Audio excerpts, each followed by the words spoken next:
daqui de um dos lugares mais sagrados do mundo, a colina do Senhor do Bonfim. Eu saúdo todos vocês. Eu não sei qual é a sua fé, no que você acredita. Se você é evangélico, protestante, católico, espírita, budista, muçulmano, judeu, zen-budista, se segue alguma religião de matriz africana, isso não importa. O que importa é a nossa ligação com algo que é superior a todos nós. A educação é algo sagrado. Vamos conhecer um pouco mais desses caminhos do saber. TV Enem para você. Nós estamos aqui para poder falar do período joanino, ou seja, nós estamos aqui para falar do processo de independência do Brasil a partir da vinda da família real. O que a gente traz para a aula de hoje? A gente traz o seguinte aspecto. É interessante que você compreenda o período joanino a partir de um contexto externo. É necessário que você entenda que para que a família real chegasse aqui, você tem que analisar um contexto europeu. E na Europa existia uma grande potência, no momento a potência chamada Inglaterra. Potência militar marítima, potência industrial, e por outro lado tinha uma França que crescia muito a partir de Napoleão Bonaparte. O grande sonho de Napoleão Bonaparte era dominar a França, dominar a Europa e depois dominar o mundo. Só que para dominar a Europa ele precisava vencer a poderosa Inglaterra. Tentou até lá com seus aliados na Batalha de Trafalgar e não teve sucesso. Por isso, Napoleão Bonaparte disse: já sei como quebrar os ingleses. Eu vou criar um bloqueio, o chamado bloqueio continental, que é o chamado embargo, a proibição aos países europeus de comercializarem com a Inglaterra. Essa é a pegada. Eu vou proibir que os países europeus comercializem com a Inglaterra. O país que comercializar com a França não pode comercializar com a Inglaterra. Essa era a pegada. E ele começa a pressionar os países, dentre eles Portugal. Só que Dom João, príncipe regente, que governava Portugal no período já que sua mãe, Dona Maria I, estava louca, ele que governava, ele não tinha condições de romper com os ingleses, porque Portugal dependia da Inglaterra. Portugal dependia mais dos ingleses do que os ingleses de Portugal. Portugal tinha pegado dinheiro emprestado, lembrem do Tratado de Methuen. Então, Dom João foi protelando o quanto pôde, até que veio um ultimato de Napoleão Bonaparte. Ou rompe com os ingleses, ou sofre invasão francesa. E aí, dessa maneira, Dom João recorre até os ingleses, e os ingleses vão escoltar a família real para o Brasil. Dessa maneira, a corte deixa Portugal e vem para o Brasil.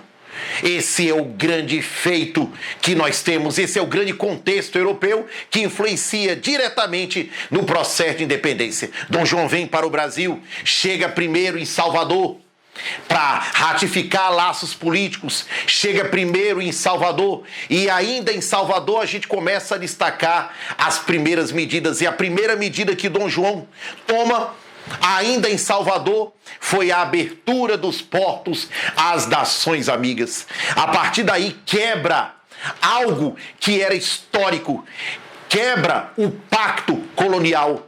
A partir de agora, o Brasil poderia comercializar com as nações amigas, e quando a gente fala das nações amigas, nós estamos falando principalmente da Inglaterra. Então, abre-se os portos. É a primeira medida.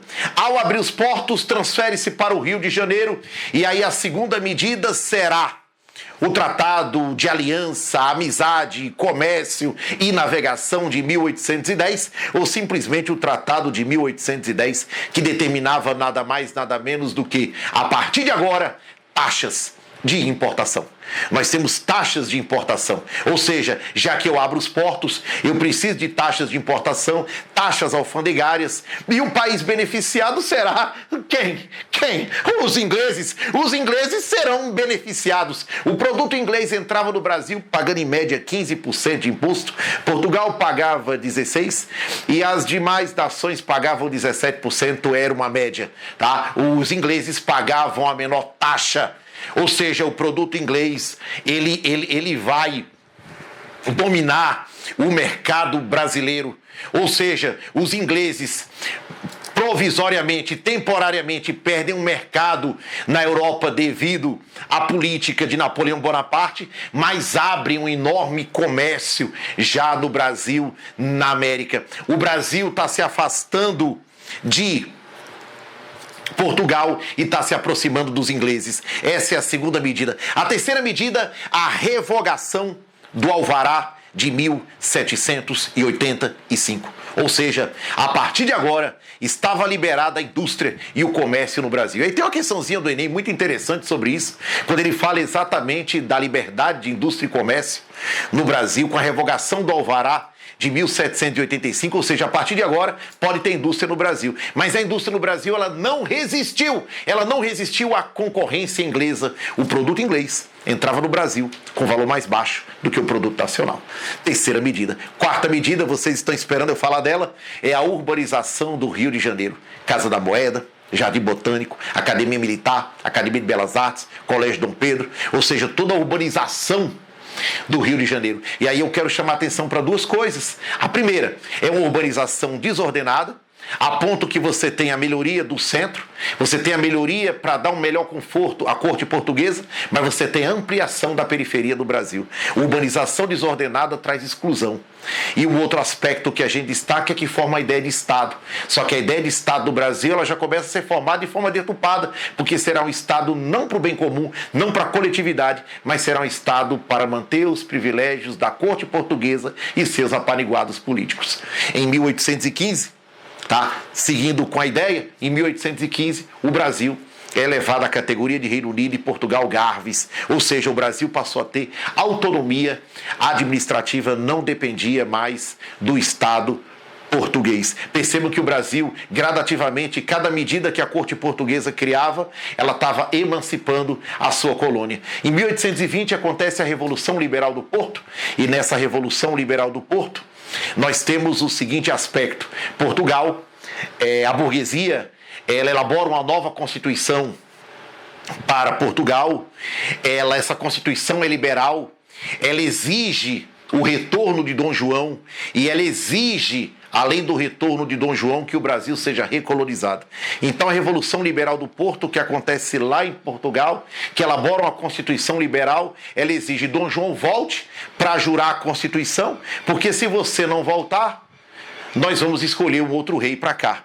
E, ao mesmo tempo, ela exigia que o Brasil voltasse a ser colônia de Portugal. Eram as duas medidas.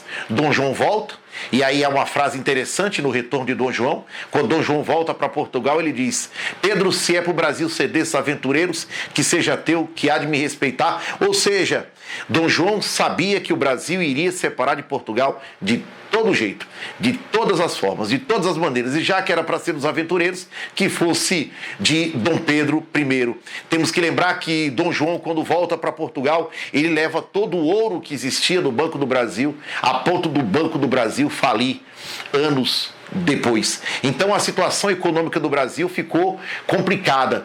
E aí Dom João volta, Dom Pedro fica como príncipe regente, onde nós teremos, nas próximas aulas, o desdobramento. Olá, humanos! Tudo bem?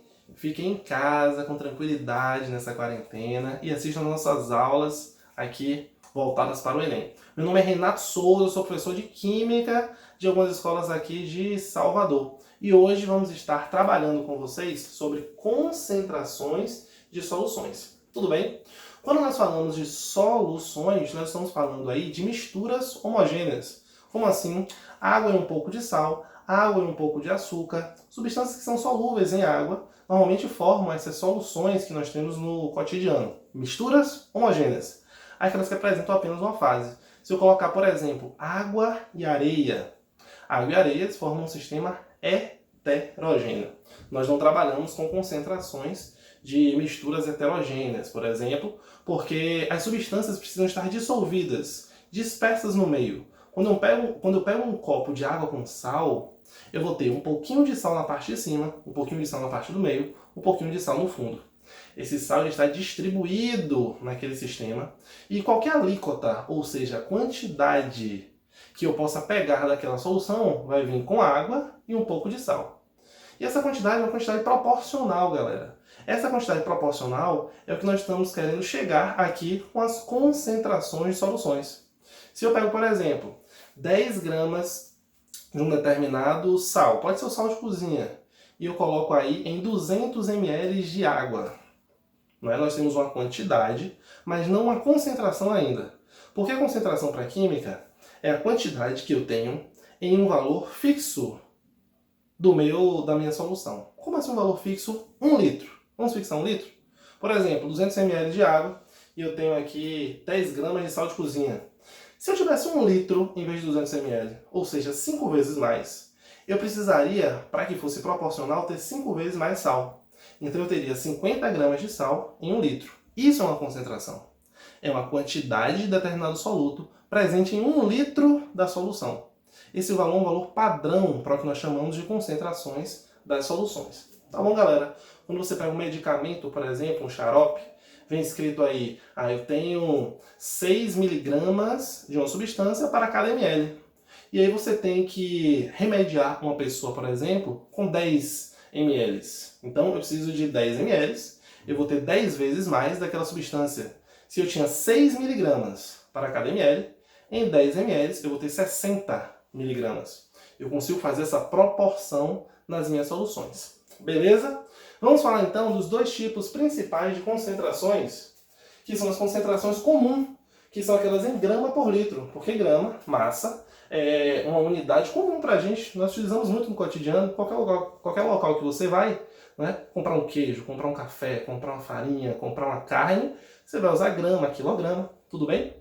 E um outro tipo que é muito comum para a gente em laboratório, que é trabalhar com mol. Então, esse termo mol, que às vezes para o aluno é um bicho de 7 cabeças, para a gente na química facilita muitos processos. E aí eu posso ter grama por litro, lembre que litro é aquele padrão que nós utilizamos, ou mol por litro. Litro sempre o nosso padrão. E como é que eu transformo, Renato? Grama por litro para mol por litro. Vamos ver? Olha só, quando eu pego o ferro, que tem 26 prótons e 56 de massa, e esse 56 de massa indica o número de prótons e de nêutrons, nós podemos pegar essa massa atômica, que nós encontramos na tabela periódica, transformar para grama diretamente. Quem fez isso foi Avogadro. Tudo bem? Faz essa transformação direta e isso equivale a um mol. A massa da tabela periódica em gramas equivale a um mol. Sempre vai ser assim. E quando eu chego aqui para você, por exemplo, e falo que eu tenho uma concentração, eu tenho um certo recipiente, que eu tenho uma concentração de 112 gramas por litro de ferro, de átomos de ferro. Em cada litro eu tenho 112 gramas. Como é que eu transformo isso para mol por litro? Olha que simples. Eu posso chegar aqui e nessa transformação ir na tabela periódica. No Enem não tem tabela periódica, lembre disso, e ele vai trazer os dados na própria questão. E aí você vai lá na questão e ele vai falar, um mol de ferro tem 56 gramas. Como ele te deu 112 gramas, você vai fazer uma proporção. Quer dizer que aqui eu tenho 2 mols. 56 é 1 mol, 112 gramas são 2 mols. Então eu posso simplesmente chegar para você e falar, olha só, aqui o que eu tenho são 2 mols de ferro para cada litro. Então eu só preciso ir na tabela periódica, galera, para conseguir fazer essa transformação, seja de mol para grama ou seja de grama para mol. Lembre que aqui é 1 litro e aqui é 1 litro. Eu não preciso fazer nenhuma transformação. Beleza? Vamos para uma questãozinha aqui do Enem 2015. Uma questão de concentrações de soluções, para você ver como é a aplicação desse assunto. Ele diz que tem uma xícara nessa questão, vai tomar um café, e nessa xícara ela tem 200 ml. Desses 200 ml, dentro dessa xícara de 200 ml, ele tem 80 mg de cafeína. Tá aqui, 80 mg de cafeína. Ele me dá a massa molar da cafeína, diz que para cada mol nós temos 194 gramas, então você vai utilizar isso, se ele te forneceu. E a pergunta dele é, qual a concentração em mol por litro da cafeína? Ele te deu a dica. Eu quero saber qual é a quantidade em mols que eu tenho 1 litro de cafeína. Tudo bem? Primeira coisa que você tem que fazer. Quando você vai trabalhar em mols, é interessante que você trabalhe com gramas. Porque a massa da tabela periódica, ela vem em gramas. 194 gramas por mol. Então é interessante que você transforme esses 80 miligramas, para gramas. Isso daqui vai dar 80 vezes 10 a menos 3 gramas. Sempre que for transformar de miligramas para gramas, eu estou falando aí de multiplicar por 10 a menos 3. Beleza? E aí nós podemos começar assim, ó. Se em 200 ml eu tenho 80 miligramas, que equivale a 80 vezes 10 a menos 3 gramas, em 1 litro, quanto eu vou ter? Renato, eu não entendi porque é 1 litro. Porque toda vez que nós falarmos em concentrações, estamos falando na quantidade em 1 litro. Aqui eu posso chegar para você e falar o seguinte. Vou cortar o zero, corto o zero, corto esse 2, com esse 80 vai ficar 40.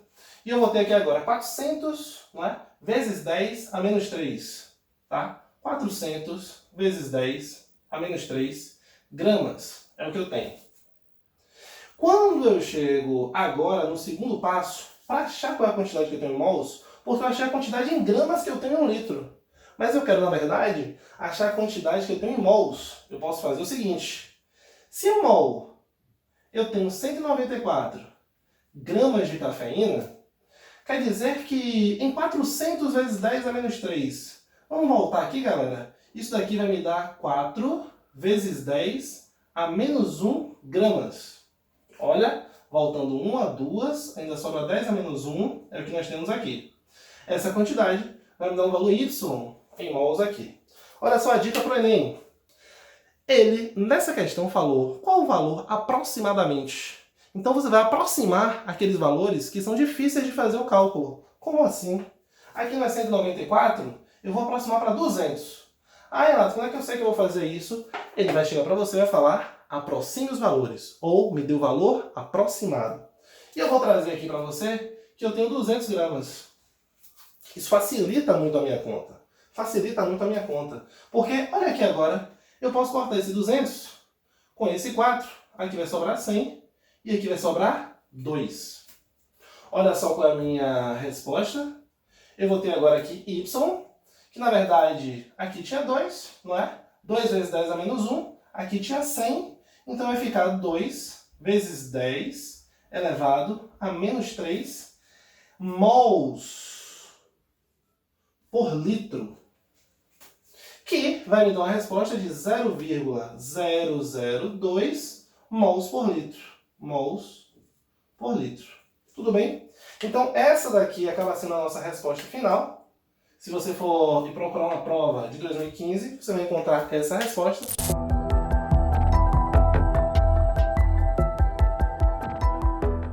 Olá, galera, tudo bem? No nosso campo do conhecimento, que é atualidades, né? Nessa busca da gente entender o mundo contemporâneo, o século XX, o século XXI, hoje a gente começa a palmilhar, a pesquisar e a estudar um pouco sobre o Japão contemporâneo. É muito bacana estudar Japão, né?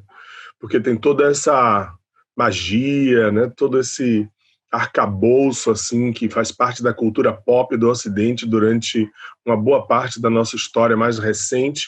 Mas o Japão tem uma história ancestral e a gente precisa lembrar disso, né? Lembrar que o Japão, esse arquipélago, né? Que é o arquipélago Nippon, Japão, que tem quase 1000 ilhas, né, das quais mais de 700 são habitadas ou habitáveis, começou a ter o primeiro contato com o Ocidente lá durante o processo das grandes navegações, né? Inicialmente, os europeus não tiveram lá assim, muito interesse comercial no Japão. A distância, o difícil acesso e a possibilidade do Japão oferecer os mesmos produtos que algumas regiões mais próximas do Ocidente ofereciam. Então, o Japão ficou muito mais voltado para os interesses, digamos assim, religiosos. Então, alguns missionários começaram a frequentar o Japão, missionários católicos, muitos deles de origem portuguesa, e isso incitou um certo contato comercial, mas sem grandes expressões. O curioso mesmo é que esse arquipélago, o arquipélago do Japão, ele apresentou uma curiosidade para os ocidentais. Uma coisa muito interessante. Eu vou buscar aqui o auxílio do cinema, desse grande diretor, que é o Akira Kurosawa, que fez filmes incríveis, né, como Han, Os Sete Samurais, Chuva Negra, Sonhos, e fez um filme que, em particular, vai me ajudar muito né, apresentar para vocês o que era esse cenário que os europeus encontraram nesse Japão lá, né, entre os séculos XVI e o século XVII.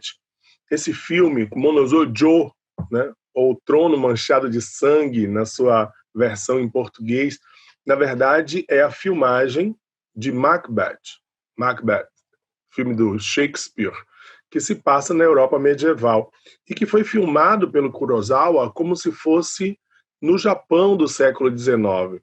Ah, entendi, Ricardo, eles fizeram adaptações e tal. Não, aí é que é curioso. Ele filmou exatamente como se fosse no Japão do século XIX. Mas peraí, Ricardo. O livro do Shakespeare se passa na época medieval, com as características do feudalismo britânico. Pois é, pessoal, isso aqui é curioso. Acho que você já está entendendo o que eu quero dizer, né? O Japão do século XIX se parecia muito com a Europa da Idade Média, com características muito semelhantes.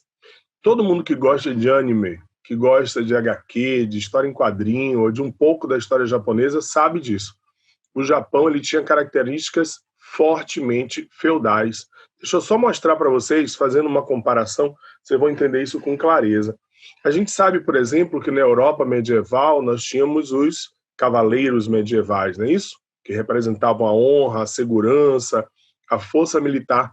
Lá no Japão também. No Japão eram os samurais, aliás, com muitas semelhanças, com aqueles códigos de honra, de fidelidade, de obediência aos seus chefes, que se na Europa medieval eram os senhores feudais, no Japão, esses grandes senhores chamavam-se daimyos. Olha a semelhança, né? Olha a correlação, como é muito forte. Na Europa, nós tínhamos o líder máximo, o chefe da Igreja Católica, que era o Papa. No Japão, nós tínhamos esse personagem que era um misto de líder militar, né, mas ao mesmo tempo o líder político e que representava essa coisa forte da tradição dos samurais, que era o Shogun, uma espécie de super primeiro-ministro, que tinha um poder bem acima do poder que cabia ao imperador. Enquanto na Europa medieval o poder dos monarcas era um poder representativo, quase simbólico, assim era também no Japão, né, nesse Japão feudal, digamos assim. O imperador é uma figura nominal, simbólica, sem um poder real e efetivo. Mas isso começou a mudar. Começou a mudar no século XIX e mais particularmente em 1868, quando chegou ao trono esse imperador, né, Mutsuhito, que se auto-intitulou de Meiji, ou Meiji. Você sabe que os imperadores japoneses assumem seu nome oficial na hora que assumem o trono, né? E este rapaz, esse jovem, ele era fortemente vinculado às ideias do Ocidente, aos conceitos ocidentais. Ele começa a aproximar o Japão, com a ajuda de uma parte da aristocracia do país, de uma vertente que era bem ocidentalizada, né?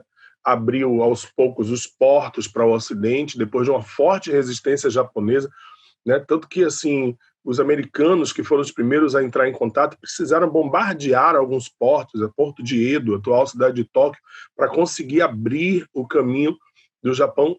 E o imperador Meiji, ele resolveu aceitar a presença. Veja que coisa curiosa, né? O Japão adotou uma postura que é muito interessante. Diferente de outros co-irmãos orientais, como a China, que resistiu muito, numa atitude muito xenófoba de resistência ao Ocidente, o Japão resolveu abrir a sua economia e a sua cultura ao Ocidente. Isso foi uma coisa impactante na história do Japão. O crescimento econômico, o aprendizado com a tecnologia do Ocidente, as parcerias comerciais fizeram com que o Japão vivesse uma explosão de crescimento muito grande. Tão grande, pessoal, que esse período é chamado de Era Meiji. Era Meiji ou Era Meiji, que quer dizer progresso, que quer dizer a Era das Luzes. Esse crescimento no Japão se baseou em alguns princípios que são muito importantes. Primeiro, a ocidentalização do país. Curioso, né? O Japão é um país tradicional, assim, tradicionalista. Eles conseguiram conviver a modernidade com a manutenção de algumas características que vão ser preservadas e depois retomadas numa fase adiante, como a gente vai ver. mas uma ocidentalização do país. A destruição do shogunato, já que para muitos o shogun representava uma concorrência ao poder do imperador. Tem um filme muito famoso chamado O Último Samurai, com Tom Cruise, né?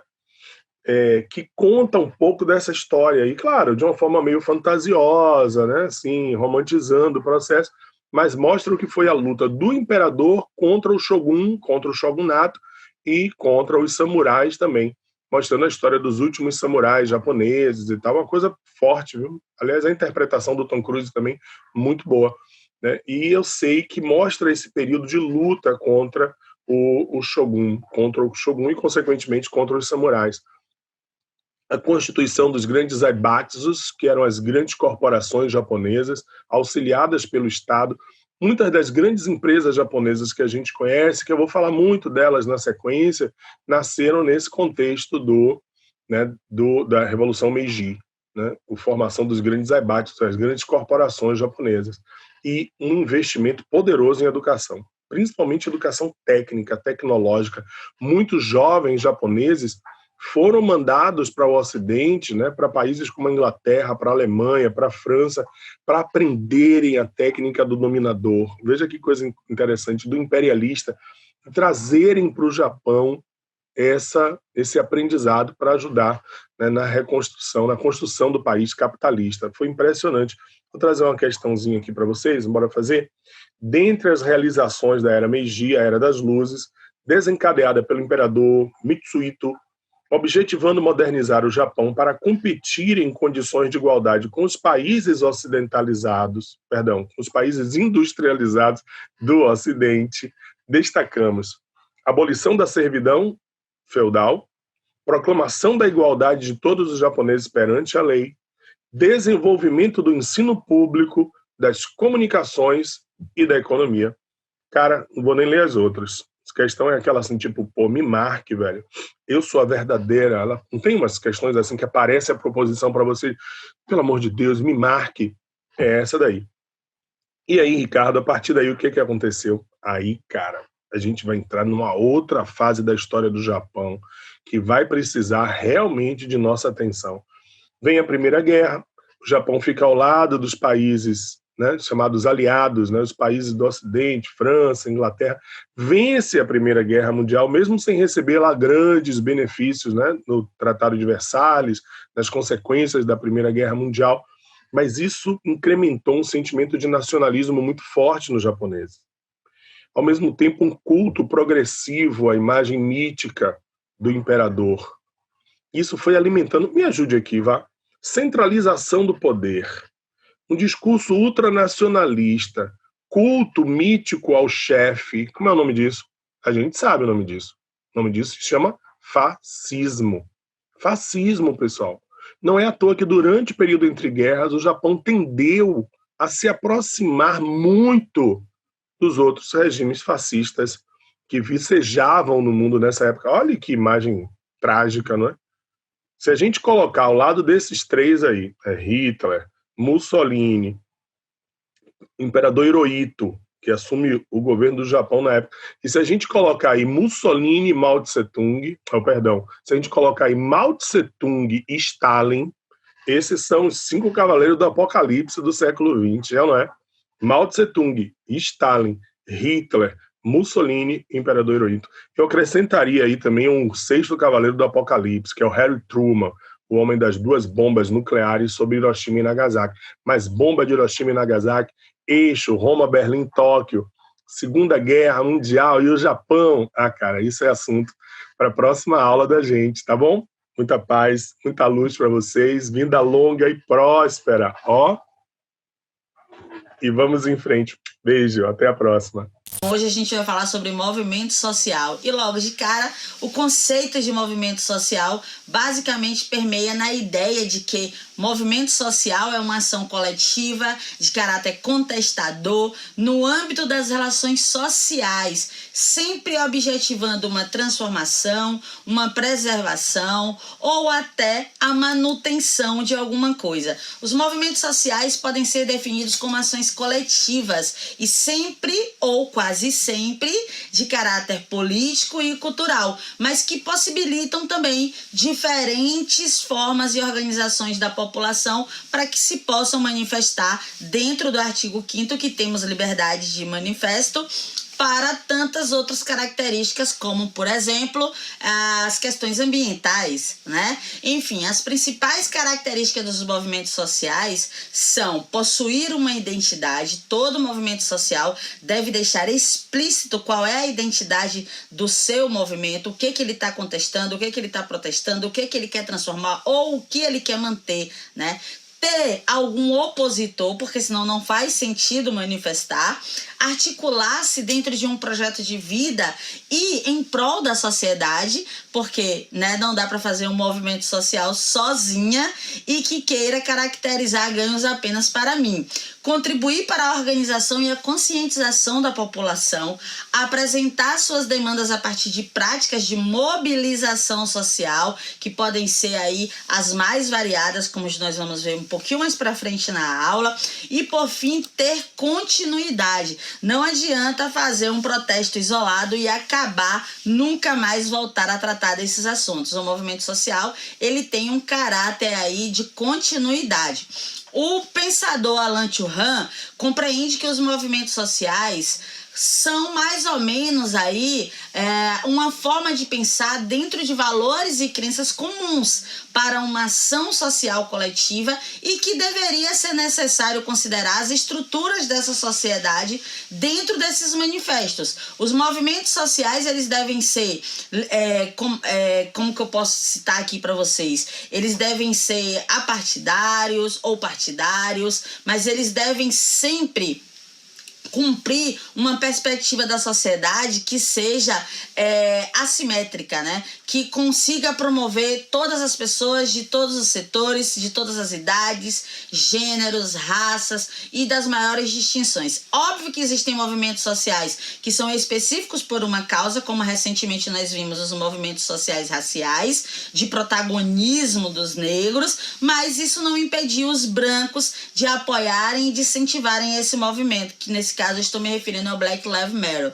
Então, os movimentos sociais, segundo Karl Marx, eles salientam um conflito entre as classes, né? É um terreno de relações sociais que dependem de modelos e estruturas sociais e políticas, né? E que sempre vão criar divergências e, por isso, os movimentos são da natureza da sociedade. Tanto são que estão legislados no artigo 5º da Constituição Brasileira. Os movimentos sociais fariam explodir os conflitos que já são postos na estrutura da sociedade e que é geradora por si só dessa contradição de classes, sendo assim uma ferramenta para a ação de fins desejados, para uma intervenção ou uma mudança dessa estrutura, seriam os movimentos sociais. Então eu vou citar para vocês algumas formas de aplicar esses movimentos sociais. Por exemplo, o movimento social no Estado Democrático de Direito, ele tem uma função mediadora, né? Esses movimentos sociais nesse Estado Democrático de Direito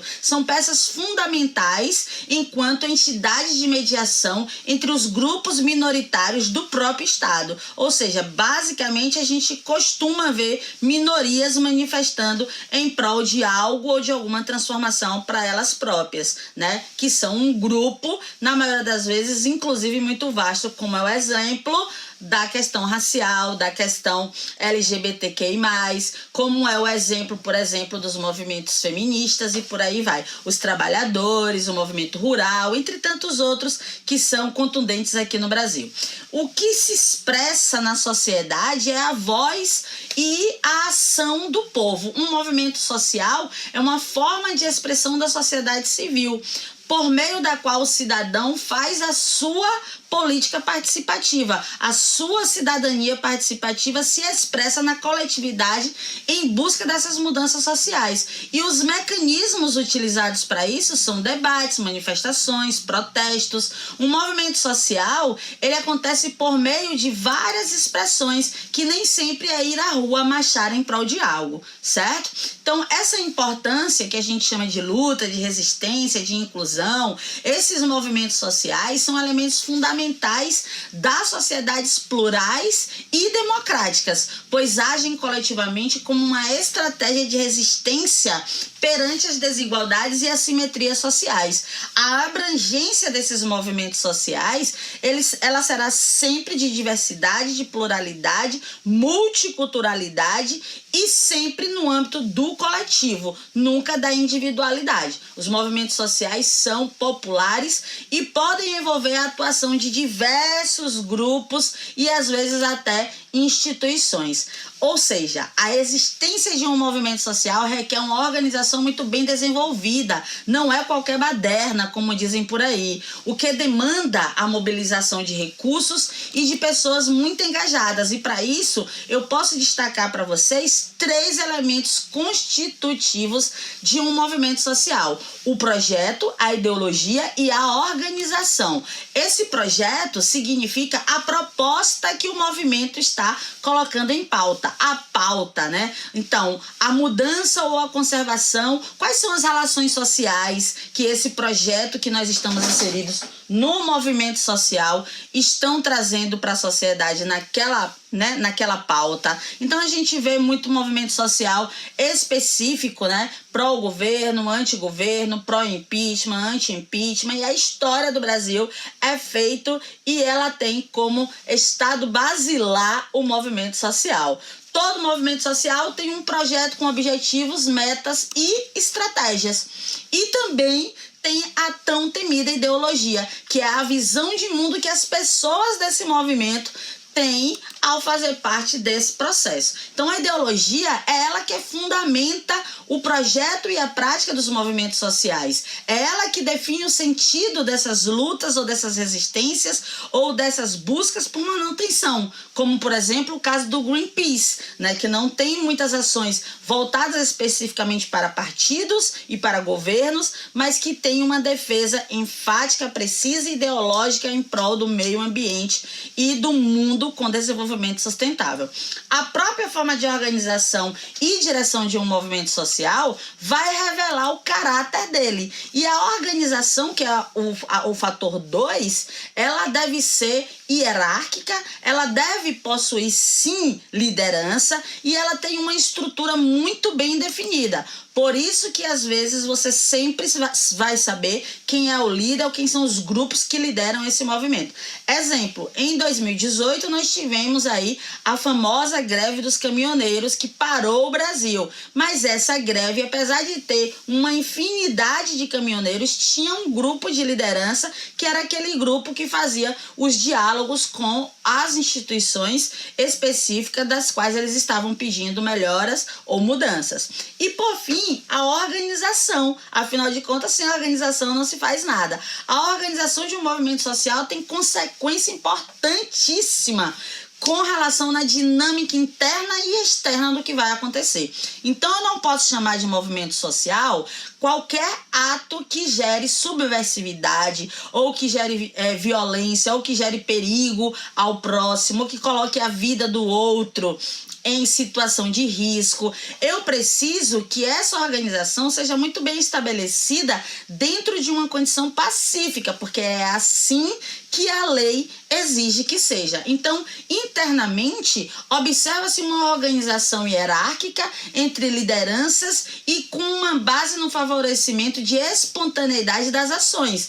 Às vezes, o movimento social, como os movimentos mais atuais, surgem da espontaneidade, por exemplo, das redes sociais ou da espontaneidade de um fato que aconteceu.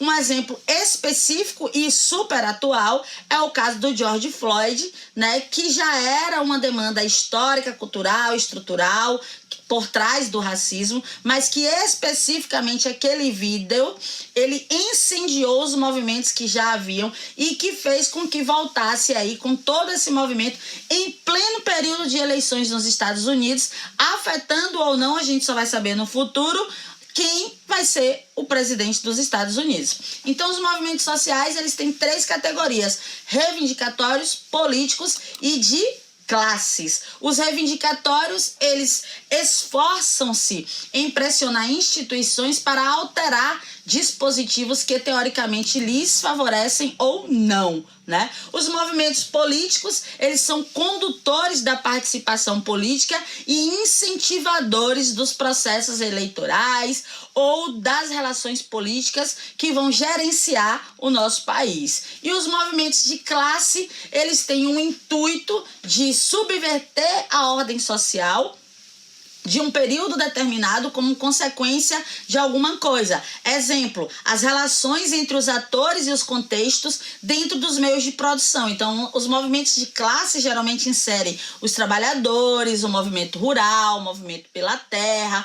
É importante posicionar-se como elemento hegemônico no processo econômico, político e social do país. E por isso, alguns novos movimentos sociais surgiram mediante a dimensão do tempo, né, que a gente tem de movimentos sociais ocorrendo no nosso país e em todas as outras partes do mundo. Os novos movimentos sociais, eles têm um caráter ecológico, um caráter de sustentabilidade, um caráter de bem-estar, um caráter de união, enfim. SOS Mata Atlântica, o Greenpeace, o Salve a Amazônia, Salve Belo Monte, enfim, esses movimentos, eles são movimentos que não existem desde sempre, existiram a partir de uma demanda que foi, como a gente sabe, né, o desgaste ambiental e a desestrutura de toda a ordem de desenvolvimento social. Os movimentos feministas, que são considerados novos movimentos, mas não são tão novos assim, que visam aí, né, a equidade entre homens e mulheres ou a equidade de gênero e que a gente sabe que já teve muito resultado. Os movimentos da década de 60, como os movimentos hippie, da década de 80, como o movimento punk, eles se rebelam contra padrões tradicionais. O movimento hippie se rebelando contra o padrão do capitalismo, o movimento punk se rebelando ou se movimentando em prol da derrubada do Muro de Berlim, de uma nova perspectiva de sociedade na Alemanha, né? Então nós temos aqui no Brasil também os movimentos políticos em prol de uma nova divisão de espaço rural. Nós temos o movimento dos trabalhadores, nós temos uma análise dos movimentos sociais no Brasil sendo muito expressos nas contradições econômicas e sociais presentes da sociedade brasileira. Então, por exemplo, das ligas camponesas ao último movimento, que foi agora no dia 1º de julho de 2013, que foi o break dos APPs, nós percebemos que o trabalhador está sempre inserido nesse processo. O fato é que movimento social, ele é legítimo, ele está no artigo 5º, ele nos permite sim manifestar, protestar e levar as nossas ideias para transformar uma realidade social da qual nós não estejamos em consonância, nós não estejamos concordando. O movimento social é o processo catalisador e transformador das mudanças do Brasil e do mundo, não somente hoje, mas desde sempre. E eu acredito que eles vão permanecer bem ativos. Só gostaria de alertar uma coisa: lá na Grécia Antiga, a Ágora era o espaço público de discussões políticas. E atualmente, né, podemos chamar a internet de espaço aberto, público, dimensional e sem fronteiras para a discussão de situações políticas ou de todos os movimentos que a gente outrora via punhos erguidos gritando na rua e que agora nós vemos hashtags sendo apresentadas na rede social. A hashtag virou o maior processo ideologizador do século XXI. Sendo assim, a gente vê os movimentos sociais muito presentes na internet. E aí eu finalizo minha aula dizendo para vocês: da Ágora ao agora, é importante manifestar-se quando você não tiver inserido ou senso de pertencimento ou se sentindo cidadão, como que eu posso dizer, dentro do processo de equidade ou dentro do processo do que é justo ou do que é cabível para você. Sempre que assim for, os movimentos sociais legítimos estão aí para que você possa usá-los, tá bom?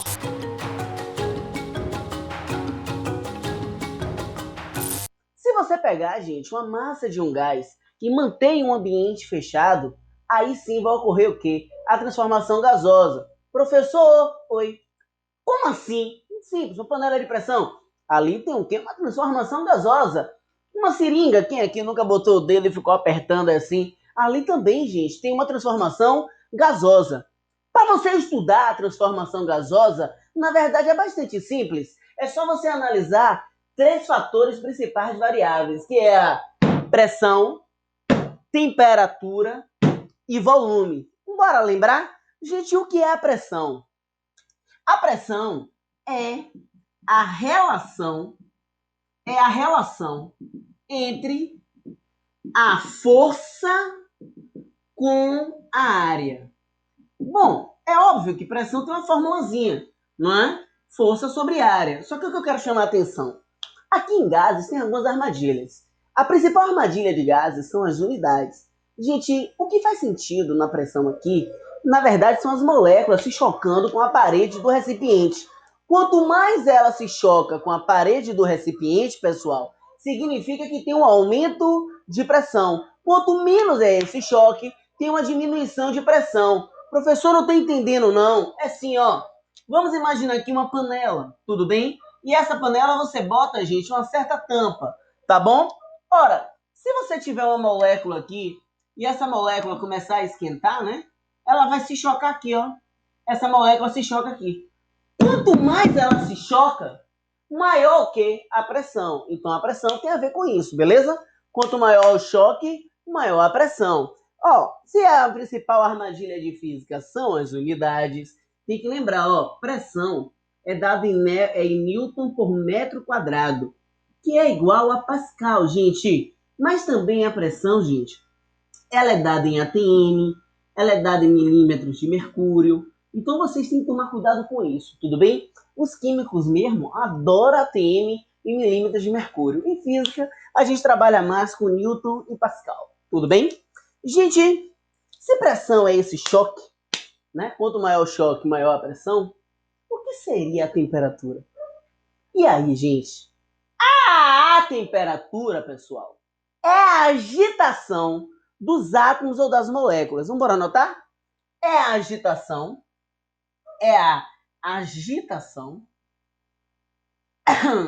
dos átomos ou das moléculas. Ora que fácil. Vamos imaginar que você tem uma molécula aqui, tudo bem? Aqui é uma molécula. Aqui é ela mesma. Aí eu chego para você e faço assim. Quem tem maior temperatura? Seria essa molécula, que eu vou chamar de A, ou essa molécula no estado B? Ó, pelo desenho, significa que essa B, não é? Vou chamar de B, está vibrando mais do que A. Temperatura é só uma vibração, pessoal, ó. Tá vendo esse piloto? Ele tá aqui quieto, vá. Quanto mais ele se agita, quanto mais ele vibra, maior a temperatura. E aí, é difícil? Claro que não, meu filho. Bora lá, rapidinho, bora. Que é pressão? Pressão, choque na parede. Ai, vai sim que é melhor. Para de fazer as coisas complexas. Gente, física é o simples, é o entendimento. A pressão é o choque da molécula. A temperatura é o que, gente? A agitação. Quanto mais se agita, maior a temperatura. Agora, o que é o volume? O volume é o mais fácil, né, gente? É o espaço ocupado. Agora, na boa, posso chamar a atenção aqui? Aqui tem, ó, o pulo do gato. Eu não disse para vocês que tem que se ligar com a unidade? Gente, a temperatura necessariamente tem que ser dada em Kelvin. Tudo bem? Não esquece disso, não. Temperatura é dada em Kelvin. Gente, bora botar outro pulo do gato aqui? Gente, não se esqueça, 1 metro cúbico equivale a 1000 litros. Pessoal, tanto essa dica quanto essa dica é interessante vocês gravarem no coração. Depois que vocês entendem, né, os fatores variáveis de um estado, né, de um gás, aí você começa a analisar que tem 3 transformações. Ó. Na verdade são 4, tem a diabática. A gente não vai ver nessa aula, vai ver depois, tudo bem? Existe a transformação isotérmica, a transformação isobárica e a transformação isocórica. Bora devagar. Se você for para a palavra iso, né, que é do grego, que significa igual, então é uma transformação onde a temperatura é a mesma. A temperatura não muda. Gente, lá na química eles gostam de chamar Lei de Boyle-Macroft. Isso cai, hein? Tem que tomar cuidado. Gente, a temperatura não muda. A temperatura é constante. Se a temperatura é constante, pessoal, significa o seguinte: quando uma grandeza é constante, nesse caso é a temperatura, as duas vão variar. Então, por exemplo, ó, pensa comigo. Se a pressão for constante, quem é que vai variar? A temperatura e o volume. Se a temperatura for constante, quem é que vai variar? Pressão e o volume. Se o volume for constante, quem é que vai variar? A pressão e a temperatura. Então vem aqui comigo, ó. Olha que fácil. Vamos imaginar a seguinte situação. Se você tiver um êmbolo, Mário, o que é um êmbolo? Imagine uma seringa sem a agulha. Tudo bem? Aqui, ó, seringa. Isso aqui sobe e desce. Sem a agulha, tampada aqui. Tudo bem? Óbvio que aqui tem alguns gases, né, gente? Tem alguns gases. Olha a minha pergunta. Se você pega, pessoal, se você pega e aperta, né, isso aqui, você aplica uma força aí e aperta isso aqui, olha a minha pergunta. Todo mundo preste atenção agora, que é muito simples. Bora supor que a temperatura aqui seja constante. Claramente aí, só olhando, observando, o volume é o que eu estou botando de laranja. O volume agora é o que eu estou botando de laranja. Então, bora lá.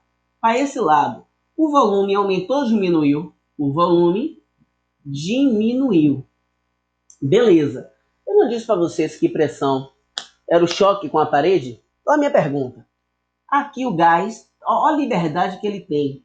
A tendência dele se chocar com a parede é bem pouca. Agora, pessoal, se liga aqui agora.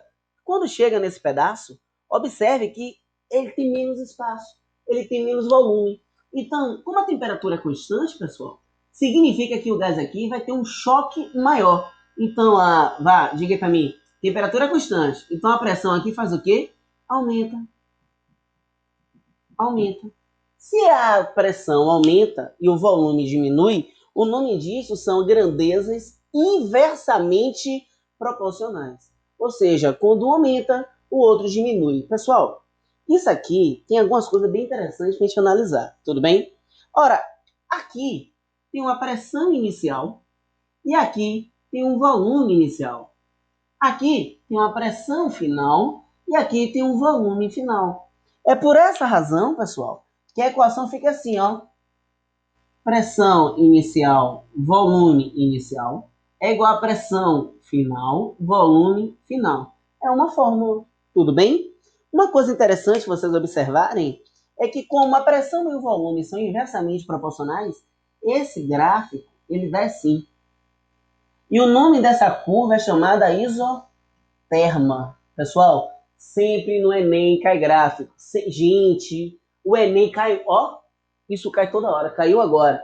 Gente, toda hora cai. O Enem cai muito gráfico, velho. Não dá mole, não. Então vem aqui comigo.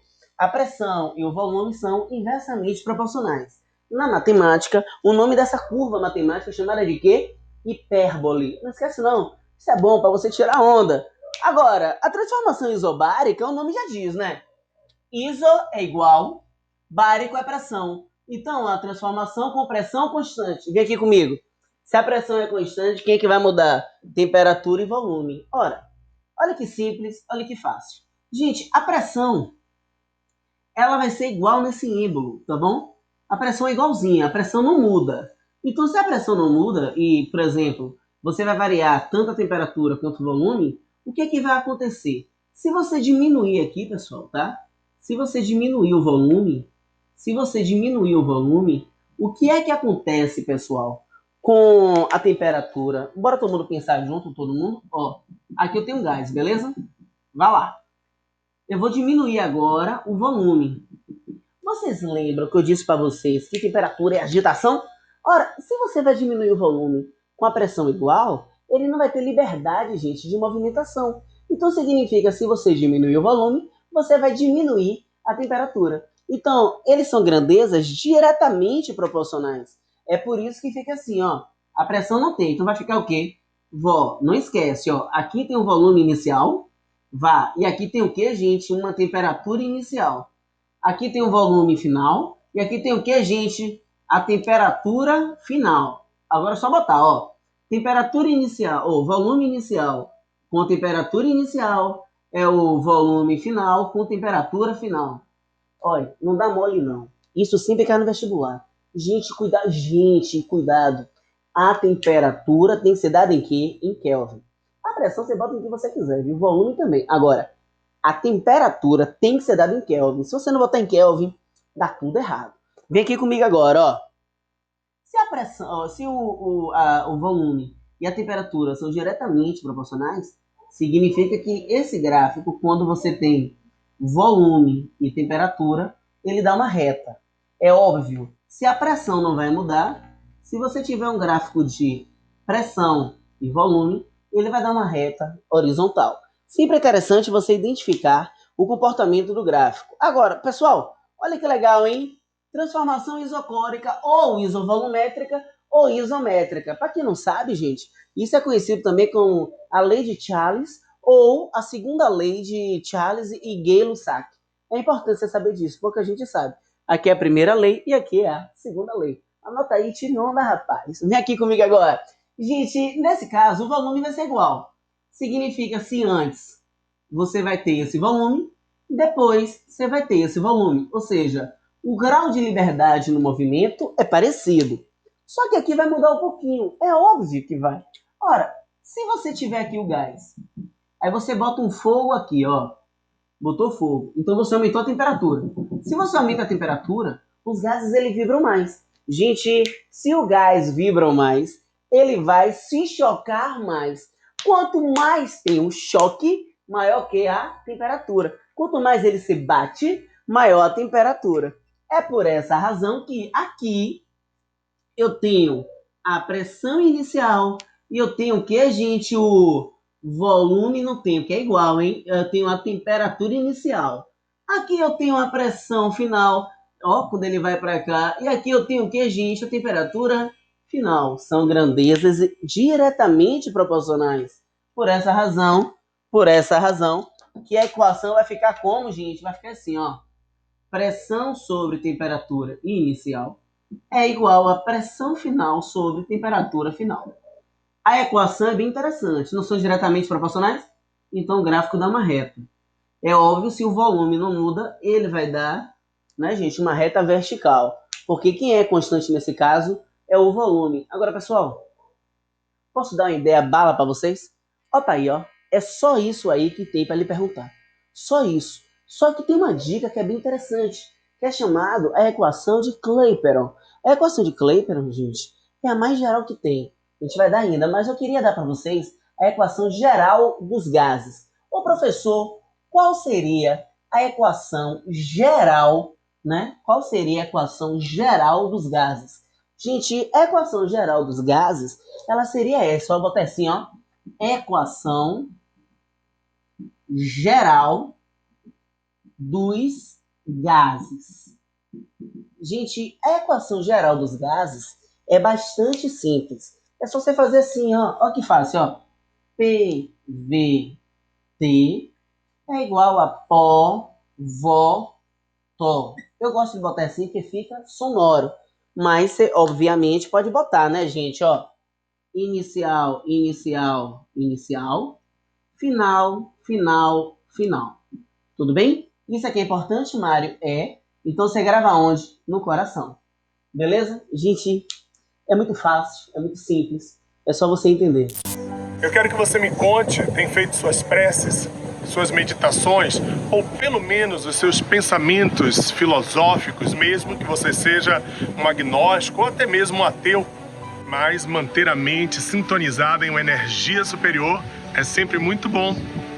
Sigam a gente nas redes sociais, @TVEnem no Instagram, nas plataformas de vídeo. Só procurar lá o canal do Escritório do Pensamento no YouTube, nas TVs abertas, nas TVs a cabo e na nossa plataforma tvenem.com.br. Cadastre-se. Muita paz, muita luz para todos nós.